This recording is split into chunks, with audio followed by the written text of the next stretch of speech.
Ce journal vous est offert par DACO SARL, société d'expertise comptable et de fiscalité.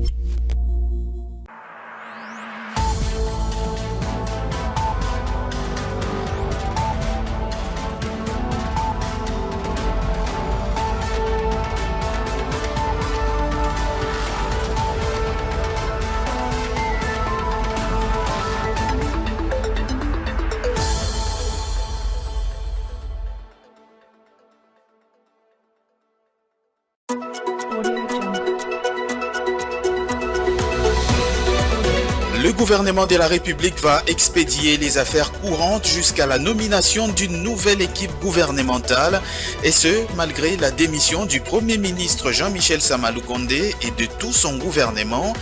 Le chef de l'État, Félix-Antoine Tshisekedi, l'a voulu ainsi au vu de la situation particulière que traverse le pays. Les détails à suivre dès le début de cette édition du journal. Et puis c'est un nouveau camouflet pour la SICOMIN. L'autorité de régulation de la sous-traitance dans le secteur privé en RDC vient d'annuler 3 contrats d'une valeur d'1 milliard de dollars américains pour cause la violation de la loi sur la sous-traitance en RDC par certains actionnaires de cette entreprise. Enfin, sur le marché de Kinshasa, il s'observe une augmentation significative du prix des épices de grande consommation, le piment en l'occurrence. Pourquoi et depuis quand? Nous le saurons dans cette édition du journal, et ça sera au marché Zikida.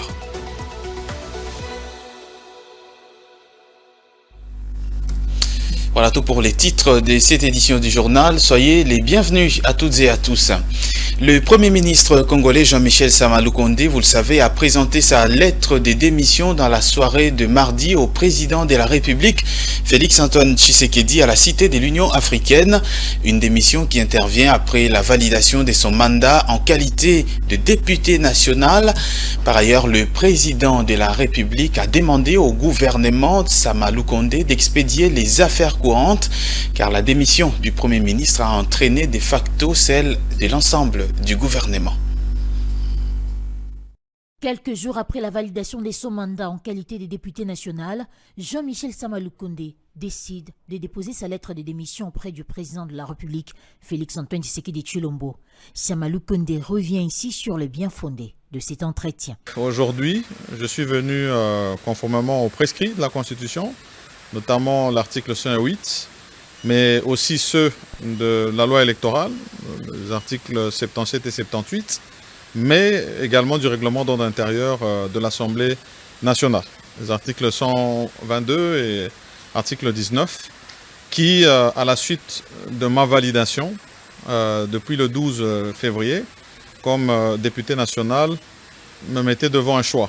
Et ce choix a été porté sur celui du mandat de député national, et avec comme voie de fait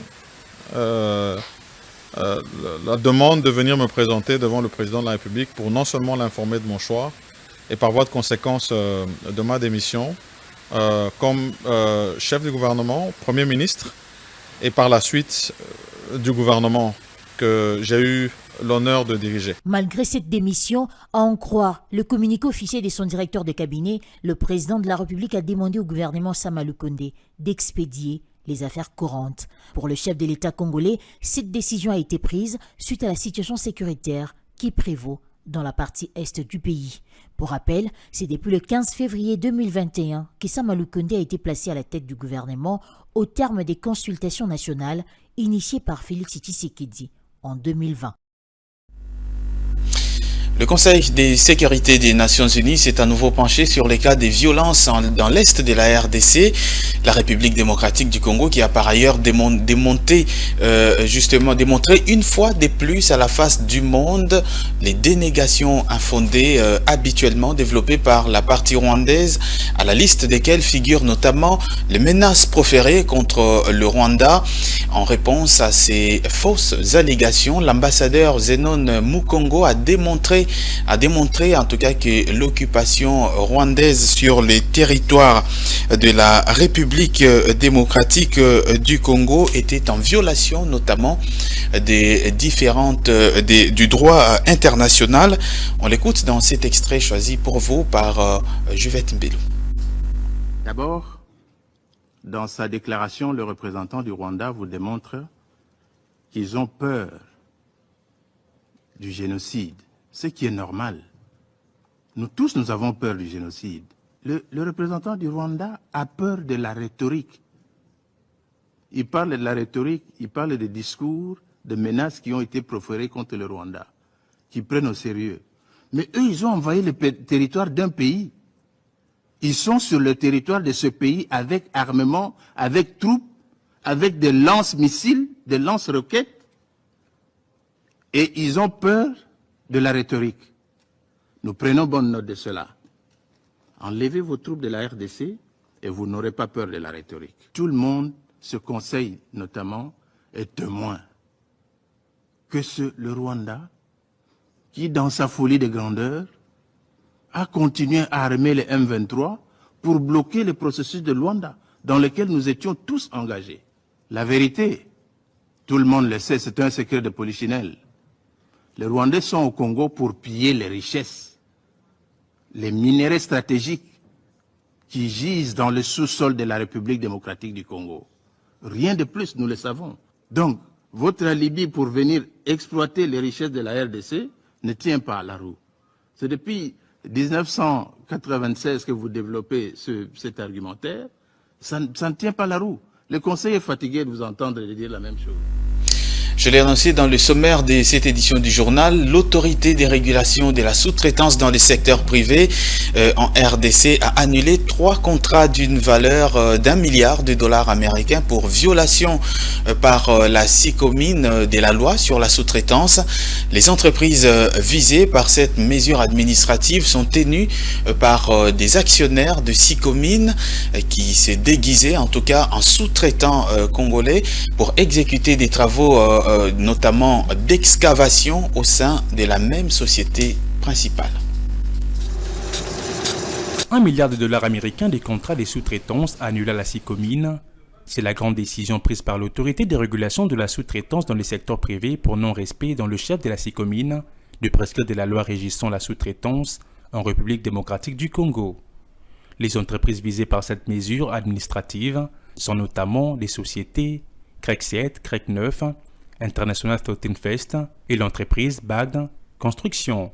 Le DG Miguel Cachal a précisé à la RFI que ces sociétés ne sont pas éligibles et se payent à l'étranger, situation qui ne profite pas à l'administration fiscale du pays. Il y a quelques semaines, nous avons traité les dossiers du géant canadien Barrick avec sa filiale Kibali Gold. Aujourd'hui, nous sommes sur les dossiers ou les cas SICOMIN. Il s'est fait qu'il y a 3 sous-traitants qui détiennent à eux seuls des marchés d'excavation de plus d'1 milliard de dollars. Nous avons la société CRSN qui veut dire CREC 7, CREC 9 et tous actionnaires dans SICOMIN. La société International 14 First qui veut tout simplement dire sinon hydro et tous actionnaires dans SICOMIN et déguisés en sous-traitant. Les contrats doivent être annulés parce que ces sociétés ne sont pas éligibles, ils se payent à l'étranger, ça ne profite pas à l'administration fiscale du pays. Nous avons donné un moratoire pour éviter que toutes les opérations de la SICOMIN s'arrêtent d'un coup et ces sociétés seront remplacées par des sociétés à capitaux majoritairement congolais. Il ne s'agit pas d'un acharnement, l'objectif n'est pas de tuer la SICOMIN, mais l'objectif est que la société se conforme à la loi sur la sous-traitance pour permettre à la République de pouvoir retracer tous les circuits financiers du pays. Noble combat du président de la République, chef de l'État, c'est un combat qu'il a exprimé au travers ses 6 engagements, dont la création de l'emploi au travers de l'entrepreneuriat et la diversification de l'économie. Il faut noter que cette décision prise par le directeur général de la RISP, Miguel Cachal Katamba, intervient après la sanction infligée au Canadien Barrick Group avec sa filiale congolaise Kibali Gold. Et dans le reste de l'actualité, une caravane motorisée et des sensibilisations au paiement de l'impôt foncier et celui sur le revenu locatif exercice fiscal 2024 a été organisée le mardi 20 février 2024 par la Régie financière urbaine dans les communes d'Nsele et Maluku dans la partie est de la ville de Kinshasa. Occasion pour la DGRK d'appeler les assujettis quinois à s'acquitter de leurs obligations fiscale. Grâce Luyanga et Jérès Loutete.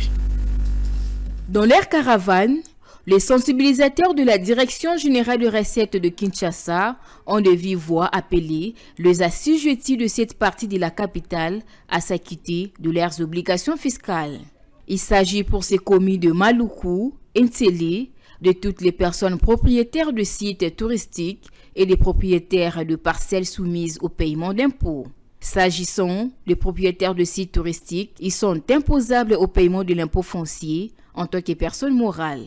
Dans ces cas précis, le paiement s'est fait sur mesurage de la superficie du site. Pour dissiper ainsi tout malentendu lié au paiement de l'impôt foncier, une équipe de missionnaires de la DGRK mandatée par le DG de cette régie urbaine seront bientôt sur le terrain pour s'entretenir avec les propriétaires de ces sites, comme le révèle la chargée des communications, Madame Lambo. L'impôt foncier est de $10 payable en francs congolais à la banque et non entre les mains des agents de la DGRK.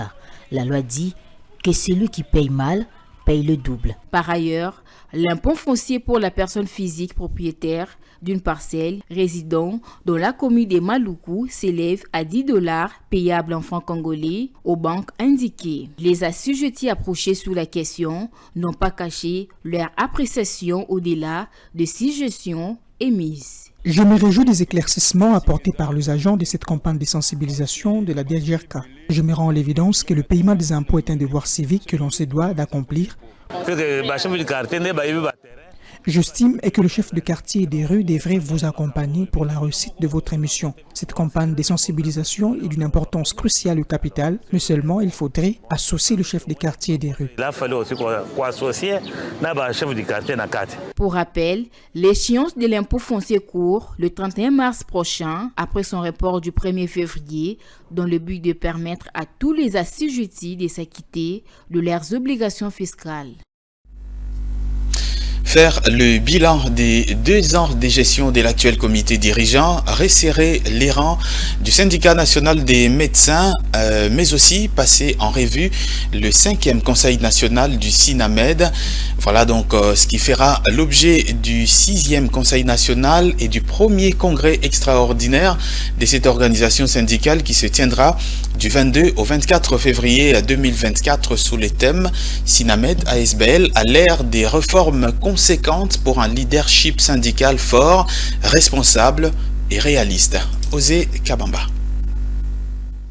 L'heure était aux retrouvailles pour les membres de représentation provinciale du SINAMED en prélude du 6e Conseil national et premier congrès extraordinaire. À en croire les Dr John Senga, secrétaire général du SINAMED, au cours de ces assises, il sera question d'échanger autour des défis majeurs auxquels font face le médecin. La convocation du 6e Conseil national et du premier congrès extraordinaire répond à des prérogatives qui sont dévolues au bureau exécutif national.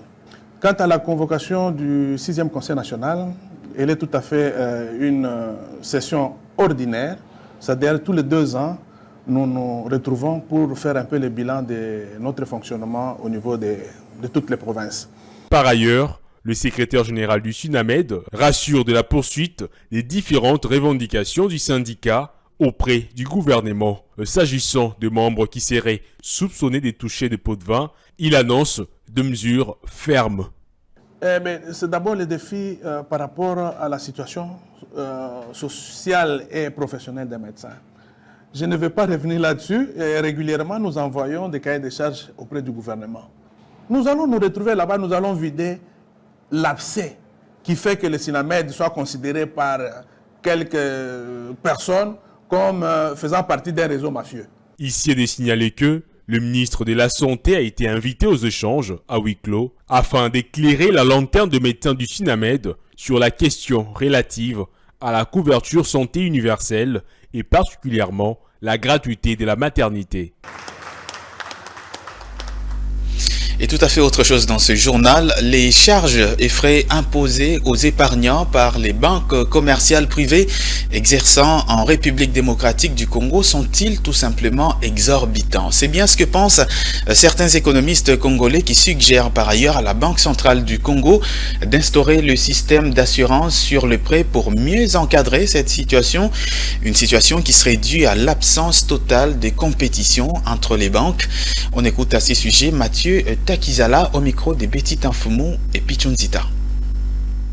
Dans les institutions bancaires, ils sont classifiés. Nous avons par exemple, on appelle le banque d'investissement, le banque agricole qui est ciblé plus dans le secteur agricole, l'actif qui se fait dans le secteur agricole.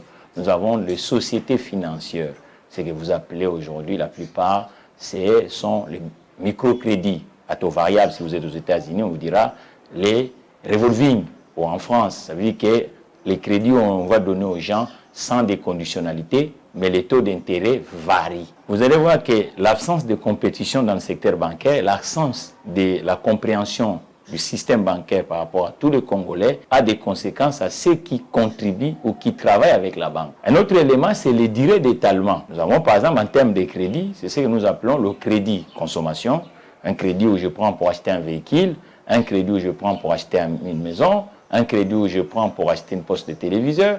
Ces crédits-là de consommation, le pourcentage que nous mettons sur le marché économique congolais est faible. Vous allez voir, si vous voulez acheter un véhicule à l'heure actuelle dans notre pays, il faut avoir de l'argent en cash flow pour acheter. Le nombre de gens qui achètent le véhicule avec le crédit est faible. Cela aussi frustre le système économique congolais. Pour bien réguler, il faut permettre que dans le marché des actifs en République démocratique du Congo, nous puissions accroître le nombre des entreprises pour que nous puissions avoir plus de Congolais qui ont un salaire à la fin du mois solvable. Et il faut aussi permettre aussi que les entreprises puissent avoir le travail. Parce qu'aujourd'hui, 3/4 des entreprises de la République démocratique du Congo, parce que moi-même je suis chef d'entreprise, la banque ne travaille pas assez avec nous. Il faut permettre maintenant que l'État congolais devait faire par exemple dans leur banque autour des PME, des petites et moyennes entreprises qui devaient être vraiment le catalyseur du système économique congolais, il fallait permettre que nous puissions avoir par exemple le caution ou l'assurance sur un prêt. La signature en début de semaine d'un protocole d'accord sur les chaînes des valeurs des matières premières entre l'Union européenne et le Rwanda ne passe pas inaperçue en République démocratique du Congo. Ce partenariat pourrait en effet accentuer l'insécurité dans la partie est de la RDC et dans toute la sous-région, mais aussi favoriser l'exploitation illicite des minerais congolais. Regardez les détails dans cet élément. Ces partenariats entre le gouvernement rwandais et l'Union européenne visent à établir une chaîne de valeur résiliente et durable pour les matières premières couvrant entre autres l'extraction, le raffinage et la transformation. Si un accord similaire a été également signé entre l'UE et la RDC, pour le politologue Dieudonné Kapepula, le partenariat avec Kigali va pousser le Rwanda à poursuivre sa prédation, son pillage de minerais congolais et sa guerre économique en RDC. En d'autres termes, cet accord veut simplement demander au Rwanda d'aller chercher les matières ailleurs. Or, tout le monde sait que le Rwanda prend ces matières en RDC par le biais de ces milices et groupes armés qui sévissent à l'est du Congo. Donc pour nous, je crois que c'est un soutien tacite à l'agression et ça va certainement amplifier l'instabilité dans la sous-région de Grand Lac. Donc ça ne va pas nous aider en fait, parce que le Rwanda aura alors plus de moyens pour continuer à soutenir les milices et son armée qui est en train de mener des opérations militaires sur le sol congolais. Puisqu'il doit répondre à ses partenaires qui lui ont demandé des matières premières, il sera donc obligé d'aller les chercher là où il peut le trouver, clairement en République du Congo. Selon ces communiqués de l'UE, dans les 6 prochains mois, l'organisation européenne et les gouvernements rwandais vont élaborer conjointement une feuille de route afin de mettre en œuvre ces partenariats stratégiques pour une intégration étroite de chaînes de valeur de matières premières. La zone économique spéciale de Maluku continue d'attirer de plus en plus d'entreprises étrangères. Elle a conclu le week-end dernier un protocole d'accord de près de 50 millions de dollars américains avec la société angolaise Refriango en vue de l'implantation d'une nouvelle usine, une usine de production des boissons alcoolisées mais aussi des jus, ce qui va contribuer significativement au développement de cette zone d'une part, mais de l'autre part la création d'emplois dans le pays. On écoute l'économiste Patrick Mpiana à ces sujets. L'installation de cette nouvelle usine des productions de boissons alcoolisées et de jus de qualité Refriango en République démocratique du Congo, précisément au sein de la zone économique spéciale pilote de Maluku, est l'une des retombées du dernier forum économique RDC-Angola tenu en 2023 à Kinshasa et va contribuer de façon significative au développement de cette zone, mais aussi au bien-être du peuple congolais. Une initiative saluée par l'économiste Patrick Mpiana, qui selon lui, ces contrats va contribuer au développement et à la création d'emplois en République démocratique du Congo. Il y aura beaucoup de retombées. Si on vise trois choses, premièrement, il y a l'investissement privé. Vous avez parlé de l'Angola. Vous allez vous rendre compte que beaucoup de nos frères, lorsqu'ils achètent ces jus ou ces produits alcoolisés fabriqués en Angola, c'est soit acheté dans le poste frontalier de Lufu, ou soit acheté à Kamako, à Kalambambouji et consorts. Mais cette fois-ci, ils viennent chez nous. Donc, c'est-à-dire qu'on a attiré un investissement privé de pratiquement 50 millions de dollars. Et deuxièmement, il y a les exportations. Parce que lorsqu'on produit, on doit d'abord couvrir le marché intérieur. Refriango, qui nous servait du côté de Lufu, peut aussi, partant de la République démocratique du Congo, servir par exemple le Congo-Brazzaville. Automatiquement, il y a création d'emplois, en termes d'emplois directs et d'emplois indirects. Mais allez-y comprendre, un investissement de plus ou moins 50 millions de dollars, si on réfléchit très bien, on peut créer déjà dans les 5 000, 7 000 ou 10 000 emplois. La création de la ZES de Maluku a pour but d'attirer des investissements étrangers, la création d'emplois et surtout l'amélioration de la technologie et de la gestion. Pour ce faire, il met en place des mesures permettant aux entreprises de voir leurs coûts d'investissement, des financements et d'exploitation notablement réduits par rapport à un environnement économique classique. À l'occasion de la Journée internationale de la langue maternelle initiée par l'UNESCO et célébrée le 21 février de chaque année, le Centre Wallonie-Bruxelles a organisé ce mercredi une conférence débat avec comme thème la littérature moderne en lingala, la littérature moderne en lingala dans tous ses états. Selon les intervenants, l'importance de la langue réside dans la communication et une langue maternelle peut largement influer sur le développement d'un pays. C'est un reportage de Claude Kungou et Eddie Boma. Selon les professeurs Yoka Moudaba, la langue maternelle a toujours des valeurs et doit rester un objet perpétuel. Surtout qu'une langue a pour but de communiquer, toutes les langues ont les mêmes dispositions. Ainsi, il n'existe aucune langue supérieure à l'autre. La fonction principale d'une langue, c'est la communication. C'est la communication. Si une langue est capable de communiquer, c'est déjà le premier atout. J'entends souvent les gens qui parlent une autre langue dire du mal de Lingala. Oh, Lingala, langue yabavoyou. Toutes les langues ont les mêmes prédispositions. Quant au professeur Jean-Marie Bossigna, la langue maternelle contribue largement au développement d'un pays car celle-ci facilite les échanges équilibrés entre les individus, communautés ou toute autre entité. L'apprentissage se fait mieux par sa langue maternelle que par une langue étrangère. Nous suggérons que les écoles soient bilingues, c'est-à-dire qu'on utilise la langue première et aussi la langue seconde. Mais dans le premier contact de l'enfant, avec les connaissances basiques, il faut les lui transmettre dans sa langue maternelle. Là, vous ajoutez son efficacité pour qu'en continuant, il soit capable d'assimiler les autres connaissances qui vont se superposer sur les connaissances basiques. Et cela facilite également le développement parce que vous aurez des gens qui ont des connaissances bien maîtrisées et ils pourront s'en servir dans leur vie pratique. Dans le but de sensibiliser face aux atrocités qui prévaut dans l'Est du pays, un spectacle des jeunes a été offert aux participants. Regarde mon état, chômeur, il y a l'État. Venons-en maintenant à cette information, je l'ai annoncé dans le sommaire, les prix des ingrédients des grandes consommations, à l'instar des piments, sont actuellement en hausse sur les différents marchés ici dans la capitale Kinshasa. Le caractère saisonnier de certaines épices et la difficulté liée à leur évacuation vers les centres des négoces justifient entre autres cette flambée, une situation qui n'est pas sans conséquence sur le panier de la ménagère. Regardez ce reportage de Étienne Lissombo et Joe Manana. L'inquiétude s'élit avec raison sur le visage de ces commerçantes. Nous sommes au marché Zigida à Kinshasa. Sur l'étalage de ces épicières, le prix ne reste pas le même du jour au lendemain. Une caisse de piment qui s'est négociée à 75 000 francs congolais il y a peu s'est vend aujourd'hui à 400 000 francs congolais. Un énorme coup porté dans l'exercice de leur business. Pour cette vendeuse, le caractère saisonnier de ces produits explique cette flambée.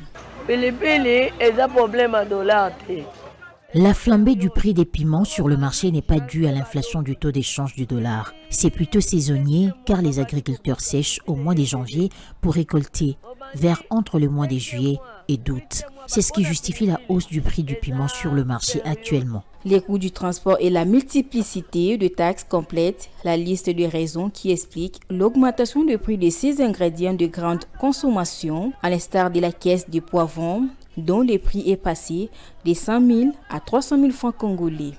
Actuellement, on observe une hausse fulgurante des prix des denrées alimentaires sur le marché. Le filet des piments est passé de 80 000 francs à 400 000 francs. Les poivrons qu'on achetait à 100 000 francs s'y discutent aujourd'hui à 300 000 francs. Nous traversons une période extrêmement difficile. On cultive les tomates dans nos provinces, mais les coûts du transport et les différentes taxes payées par les commerçants les ont conduits à majorer les prix sur le marché. Le prix de céleri, tomates, oignons et bien d'autres produits se trouvent également à la hausse. À noter que selon la note de conjoncture économique de la Banque centrale du Congo, les taux d'inflation hebdomadaire au 16 février 2024 se situent à 0,39% contre 0,33% une semaine plus tôt. Et place à présent à la revue de presse de Jonathan Bakele.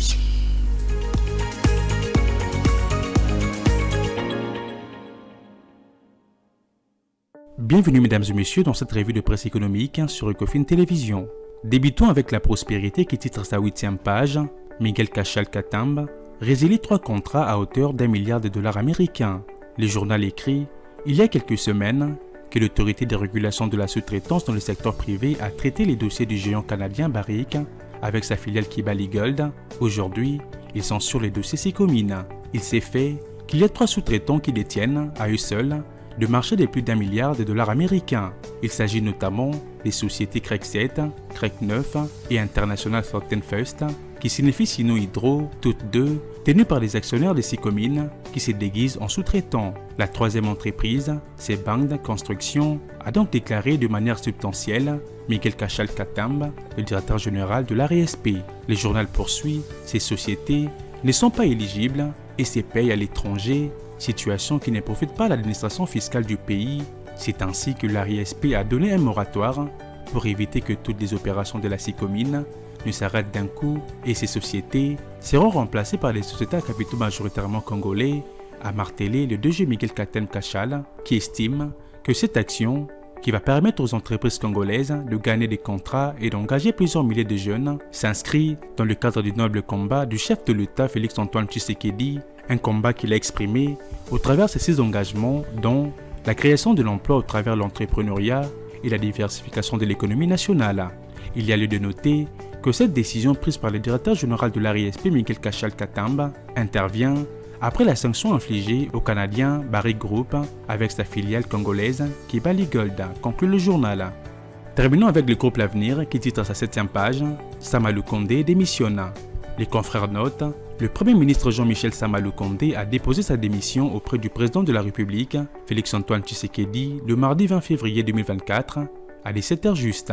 Élu brillamment, député national lors des dernières joutes électorales, le Premier ministre Jean-Michel Sama Lukonde et plus d'une vingtaine des membres du gouvernement s'y trouvaient déjà, après validation du mandat, dans une situation d'incompatibilité, voire de cumul des fonctions. Ainsi, était-il dans l'obligation de déposer sa démission à un moment où des tractations sont en cours pour dégager une nouvelle majorité au sein de l'Assemblée nationale, de laquelle sera issu le nouveau Premier ministre, dont la nomination dépendra du pouvoir discrétionnaire du chef de l'État. Cependant, poursuit le journal, tenant compte de la situation particulière que traverse le pays et en attendant la formation du nouveau gouvernement, le chef de l'État a demandé au Premier ministre et aux membres du gouvernement, chacun en regard de ses fonctions, d'assurer l'expédition des affaires courantes, conformément à l'article 6 de l'ordonnance numéro 22/002 du 7 janvier 2022 portant organisation et fonctionnement du gouvernement, modalités pratiques des collaborations entre le président de la République et le gouvernement, ainsi qu'entre les membres du gouvernement. Fin de cette revue de presse sur Ecofin Télévision. Mesdames et messieurs, merci de l'avoir suivi.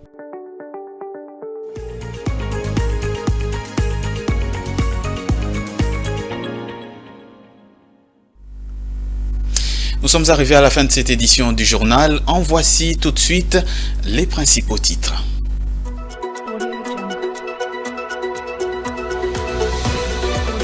L'actuel gouvernement de la République va expédier les affaires courantes jusqu'à la nomination d'une nouvelle équipe gouvernementale, et ce, malgré la démission du Premier ministre Jean-Michel Sama Lukonde et de tout son gouvernement.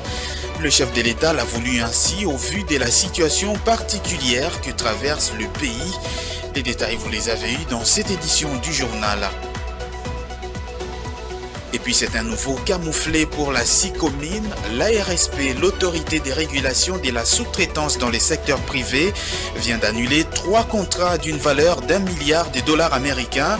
Et pour cause, la violation de la loi sur la sous-traitance en RDC par certains actionnaires de cette entreprise. Enfin, sur le marché de Kinshasa, il s'observe une augmentation significative du prix des épices des grandes consommations, le piment en l'occurrence. Pourquoi et depuis quand? Nous l'avons su dans cette édition du journal. Nos reporters ont été au marché Zikita.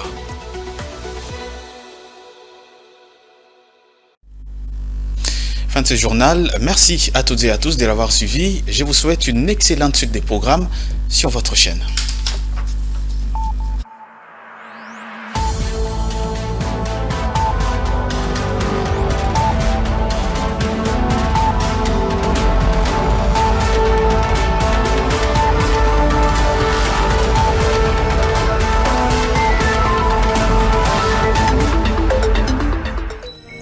Ce journal vous a été offert par DACO SARL, société d'expertise comptable et de fiscalité.